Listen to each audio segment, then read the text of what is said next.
दुनिया की सबसे ताकतवर इकोनॉमी अमेरिका आज अपने ही बनाए जाल में फंसता जा रहा है। इन्वेस्टर्स अब ट्रंप की हर बात को शक की नजर से देखने लगे हैं। अमेरिका, जो कभी बाकी देशों को नियम बताता था, अब खुद नियम बदलने पर मजबूर है। ट्रंप दावा कर रहे हैं कि दुनिया उनके सामने झुक रही है, लेकिन हकीकत यह है कि अमेरिका पहले से ज्यादा अलग थलग पड़ता जा रहा है। अमेरिका की बॉन्ड मार्केट अब क्रैश के कगार पर खड़ी है। यील्ड्स रिकॉर्ड स्तर पर पहुंच चुकी हैं और वॉशिंगटन को अब यह एहसास हो गया है कि अगर उन्होंने इस मोड़ पर कदम पीछे नहीं खींचे तो अमेरिकी इकोनॉमी पूरी तरह से बिखर सकती है। यही वजह है कि अब यूरोप का एक प्रमुख देश स्पेन खुलकर चीन के करीब आने की बातें कर रहा है। स्पेन के प्रधानमंत्री ने खुलकर कहा, ट्रेड वॉर में कोई नहीं जीतता, सबसे बड़ा नुकसान वर्कर्स और मिडिल क्लास को होता है। इस बयान ने वैश्विक शक्ति संतुलन की दिशा में एक नया संकेत दे दिया है। वहीं दूसरी ओर अमेरिका के पूर्व सलाहकार बीसन एक नए स्टाइल के अलायंस की बात कर रहे हैं ताकि चीन को घेरा जा सके। लेकिन यही सोच उनकी सबसे बड़ी भूल साबित हो सकती है, क्योंकि चीन अब सिर्फ एक्सपोर्ट पर निर्भर नहीं है, वह अपनी घरेलू खपत डोमेस्टिक कंजम्पशन को मजबूत कर रहा है और एक आत्मनिर्भर इकोनॉमी की तरफ बढ़ रहा है। ट्रंप का प्लान था कि अगर चीन अपनी प्रोडक्शन कम करेगा तो अमेरिका को फायदा होगा, लेकिन अब सिचुएशन उलटी हो रही है। बाकी देशों ने समझ लिया है कि अगर आज अमेरिका चीन के खिलाफ है तो कल वो उन्हीं देशों के खिलाफ भी हो सकता है। स्पेन का चीन के साथ 31 अरब डॉलर का ट्रेड डेफिसिट है, जो यह साबित करता है कि चीन के साथ व्यापार करना बाकी देशों के लिए फायदेमंद है। यही असली फ्री ट्रेड की हकीकत है, जहां सस्ते और बेहतर प्रोडक्ट्स मिलते हैं। अगर स्पेन भी अमेरिका की तरह चीनी इंपोर्ट पर बैन लगाएगा तो वो अपनी मैन्युफैक्चरिंग इंडस्ट्री को खुद ही बर्बाद कर देगा। इसका मतलब है कि अमेरिका की नीतियां न सिर्फ अपनी अर्थव्यवस्था के लिए बल्कि बाकी देशों के लिए भी समस्याएं खड़ी कर रही हैं, जो चीन से सस्ते उत्पादों की आपूर्ति पर निर्भर हैं। ट्रंप खुद तो चीन को ब्लॉक करना चाहते हैं, लेकिन बाकी देशों को मजबूर कर रहे हैं कि वो चीन से ज्यादा खरीदारी करें ताकि उनकी प्रोडक्शन लाइनें चलती रहें। स्पेन अब और ज्यादा चीनी मशीनरी और गाड़ियां खरीद रहा है। अगर स्पेन ने ट्रंप की बात मानी तो उसकी फैक्ट्रियां बंद हो जाएंगी और इसका सीधा फायदा अमेरिका को होगा। ट्रंप अब सिर्फ टैरिफ की बात नहीं कर रहे, उनका असली मकसद यह है कि चीन को डॉलर सिस्टम से बाहर कर दिया जाए। लेकिन चीन भी अब तैयार बैठा है। उन्होंने अपने बैंकों को आदेश दे दिया है कि डॉलर खरीदना बंद कर दिया जाए। इसके साथ ही युआन को कमजोर किया जा रहा है ताकि चीन का एक्सपोर्ट और तेज हो सके। यह संकेत है कि चीन अब डॉलर पर निर्भर नहीं रहना चाहता और वह एक नई दिशा की ओर बढ़ रहा है, जिससे वैश्विक व्यापार में एक बड़ा बदलाव आ सकता है। चीन की रणनीति अब पूरी तरह से बदल चुकी है।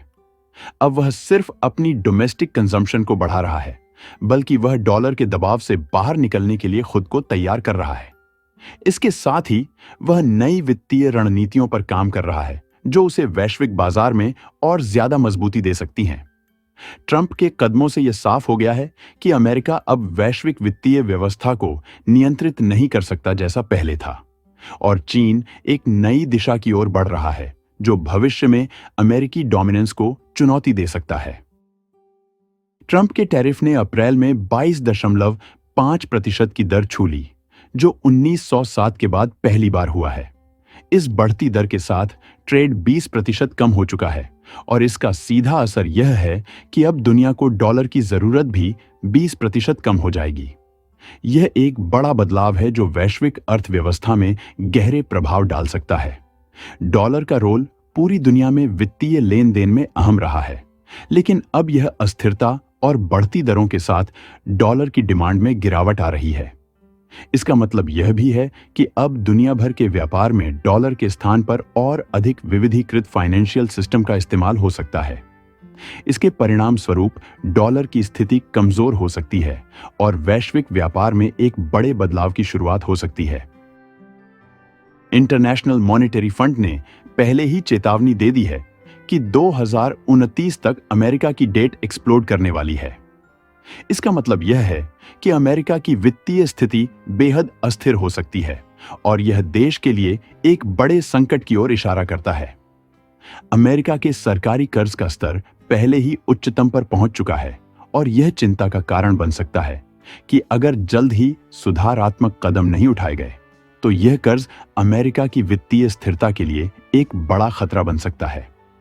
इसके साथ ही अमेरिका के बजट और वित्तीय नीतियों में बड़े बदलावों की आवश्यकता हो सकती है ताकि इस बढ़ते संकट से बचा जा सके। और ट्रंप, वो तो अब टैक्स कट्स लाकर उस वित्तीय संकट को और बढ़ा रहे हैं। उनका यह कदम अमेरिकी अर्थव्यवस्था के लिए और भी समस्याएं पैदा कर सकता है, क्योंकि टैक्स कट्स से देश का कर्ज और बढ़ेगा, जिससे वित्तीय दबाव और बढ़ेगा। ट्रंप के टैक्स कट्स का उद्देश्य तो अर्थव्यवस्था को बढ़ावा देना था, लेकिन इसके कारण सरकारी राजस्व में कमी आ सकती है, जिससे कर्ज और बढ़ेगा। इससे अमेरिकी सरकार के पास उतनी आर्थिक ताकत नहीं रहेगी कि वह वैश्विक संकटों का सामना कर सके। इन नीतियों से अमेरिका के आर्थिक भविष्य के लिए जोखिम और गहरा हो सकता है और इसके प्रभाव आने वाले वर्षों में और स्पष्ट होंगे। अगर अमेरिका के पास पर्याप्त राजस्व नहीं होगा तो वह अपने कर्ज को चुकाने में सक्षम नहीं होगा और इसका असर न केवल अमेरिका की आंतरिक अर्थव्यवस्था पर पड़ेगा, बल्कि वैश्विक अर्थव्यवस्था पर भी इसका गहरा असर हो सकता है।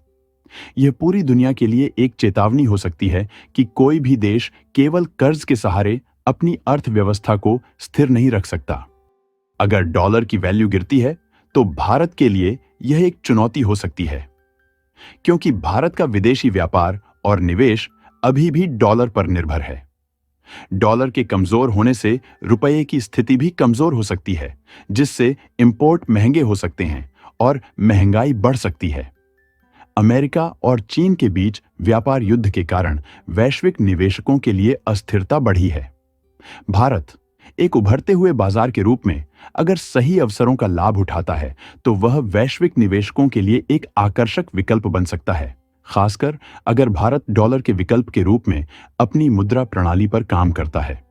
जैसा कि स्पेन चीन के करीब आ रहा है, यह भी भारत के लिए एक मौका हो सकता है।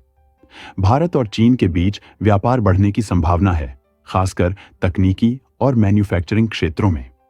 अगर भारत अपने व्यापारिक संबंधों को और मजबूत करता है तो वह वैश्विक व्यापार संतुलन में एक मजबूत खिलाड़ी बन सकता है। अमेरिका का चीन से संबंधों में बदलाव और अन्य देशों का चीनी प्रोडक्ट्स पर निर्भर होना भारत को ग्लोबल सप्लाई चेन में अपनी स्थिति मजबूत करने का एक अवसर दे सकता है। भारत के पास एक बड़ा उत्पादन आधार और किफायती श्रम है, जो उसे वैश्विक बाजार में एक मजबूत प्रतिस्पर्धी बना सकता है। ट्रंप की ट्रेड वॉर ने अमेरिका की इकोनॉमिक नींव को हिलाकर रख दिया है। दुनिया अब न्यू वर्ल्ड ऑर्डर की तरफ बढ़ रही है, जहां डॉलर नहीं बल्कि डाइवर्सिफाइड फाइनेंशियल सिस्टम्स की बात हो रही है। अगर आप दुनिया के ऐसे बड़े और दिलचस्प बदलावों के बारे में जानना चाहते हैं जो वैश्विक सत्ता के समीकरण को बदल रहे हैं, तो मेरी लेटेस्ट वीडियो जरूर देखें, जिसमें बताया गया है कि अफ्रीका का नया पेमेंट सिस्टम कैसे डॉलर आधारित सिस्टम को हिलाने जा रहा है। लिंक स्क्रीन पर है, उसे क्लिक करना ना भूलिएगा। वीडियो को लाइक करें, चैनल को सब्सक्राइब करें और इसे अपने दोस्तों के साथ जरूर शेयर करें ताकि वो भी इन अहम जानकारियों से अपडेट रह सकें। धन्यवाद।